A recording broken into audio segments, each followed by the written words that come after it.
$25,000. 5 Fidelity ETFs, $3 million.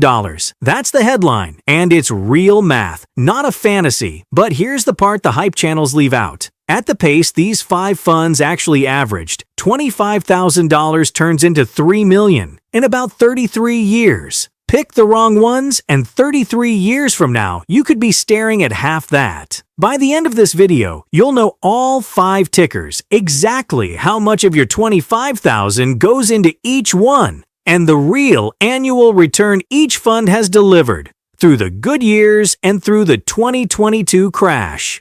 You'll have the honest timeline to $3 million. No cherry-picked hot streak, just the blueprint. And here's what surprised me most when I ran the numbers. One of these 5 funds on its own could get you to $3 million faster than the other 4 combined.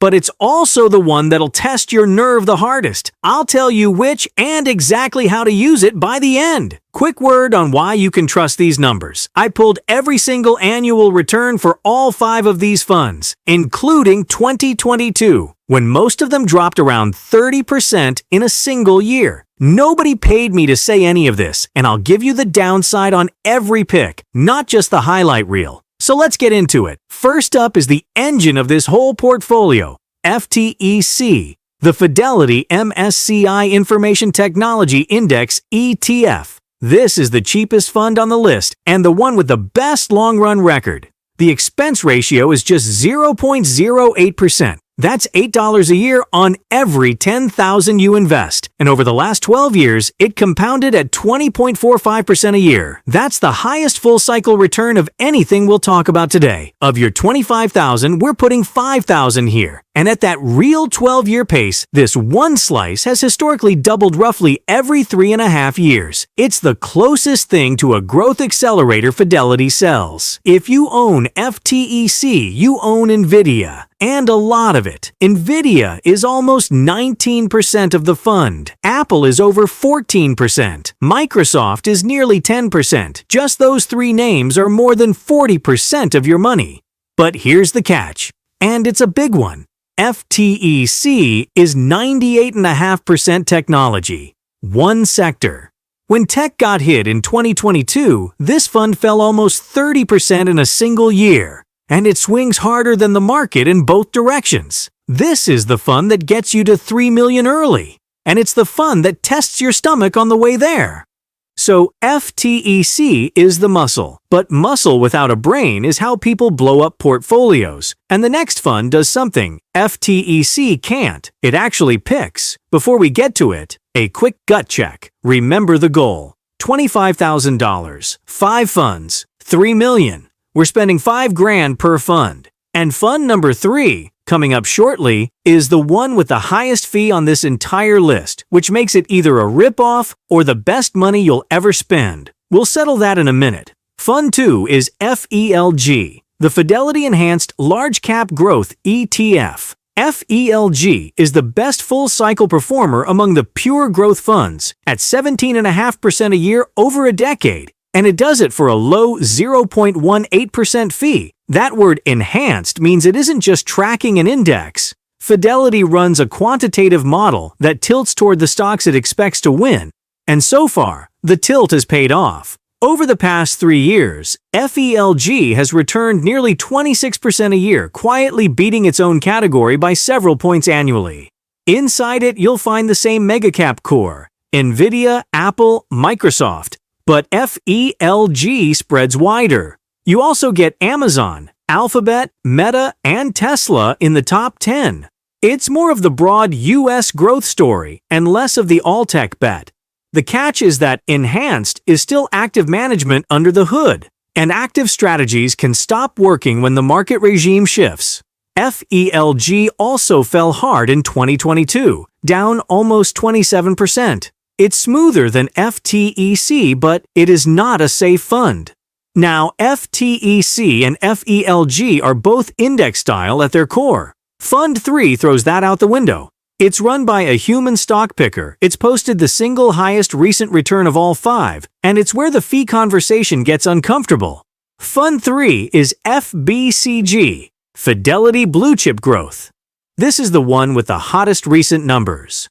Up 42% over the past year. 31% a year over 3 years.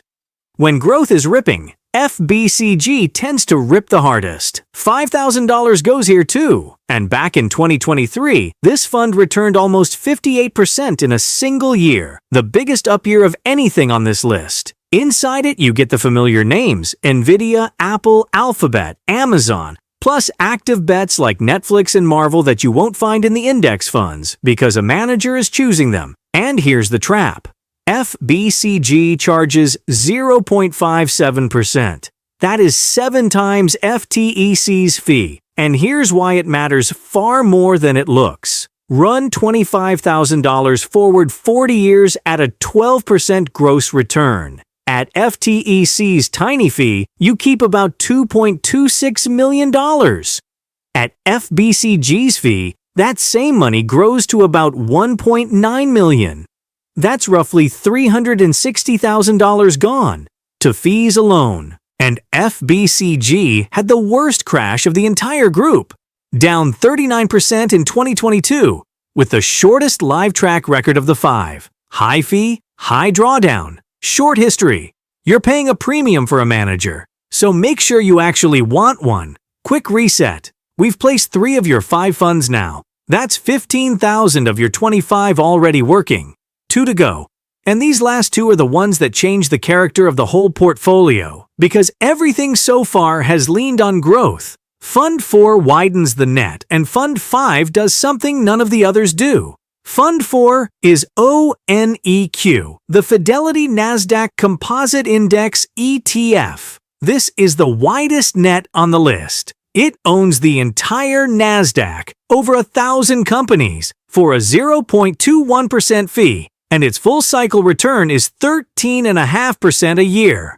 Your $5,000 slice goes in, and this fund returned almost 46% in 2023. The appeal here is breadth. Instead of a few hundred names, you get the whole exchange, from the giants at the top all the way down to smaller, faster-growing companies that most funds never touch. The catch is that the Nasdaq is tech-heavy at its core, so ONEQ still moves with the technology cycle, and it dropped 32% in 2022. It's broad, but it is not a safe haven fund, which is exactly why the 5th fund exists. It's the one that finally pulls in a different direction, and it's the one most people leave out. Fund 5 is FDVV, the Fidelity High Dividend ETF, the diversifier, the counterweight. Everything else on this list is a tech rocket. FDVV is the counterweight. It yields 2.81%, which is real income, and it's spread across financials, consumer staples, real estate, utilities, and energy. Not just technology, it also moves less than the market, with the lowest volatility of the group, and that yield is cash in your pocket. On a $100,000 position, FDVV pays about $2,800 a year in dividends today, without you selling a single share. Scale that up to a mature, income-tilted $3 million portfolio, and you're looking at roughly $84,000 a year in dividends. You never have to sell stock to collect. That's the difference between a number on a screen and an actual paycheck in retirement.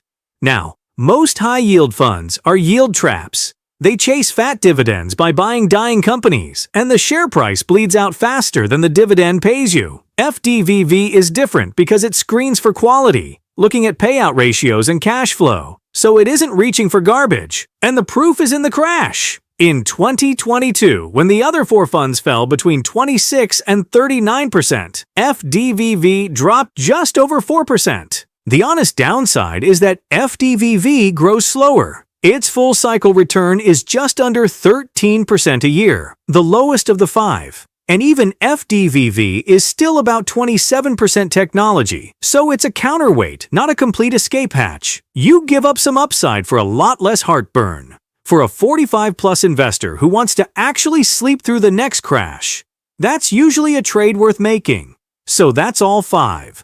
Now let's answer the only question that actually matters. Does $25,000 become $3 million? And when? Here's the real math in today's dollars using the blended historical return of all 5 funds. which is about 15.7% a year. And I'm including 2022 in that average rather than hiding it. You split $25,000 evenly, $5,000 into each of the 5, and then you leave it alone. After 20 years, you'd have about $460,000. After 30 years, about $1.98 million. After roughly 33 years, you cross $3 million. That's the target. After 35 years, about $4.1 million. And after 40 years, about $8.5 million. So yes, $25,000 to $3 million is real, but it's a roughly 33-year plan at the blended historical pace.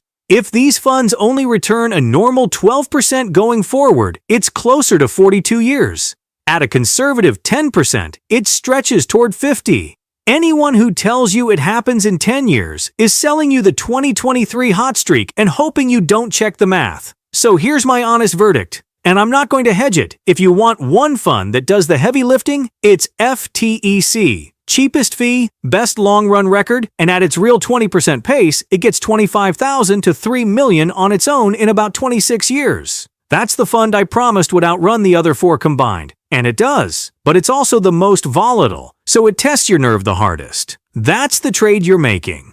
If you're buying all 5, the fund that actually lowers your risk is FDVV, because it's the one that holds up when tech sells off. It barely moved in 2022 while the others fell 26 to 39%. And I'd think hard about FBCG, because that 0.57% fee quietly cost you 6 figures over a lifetime, and it crashed the hardest of the group. So here's what to do.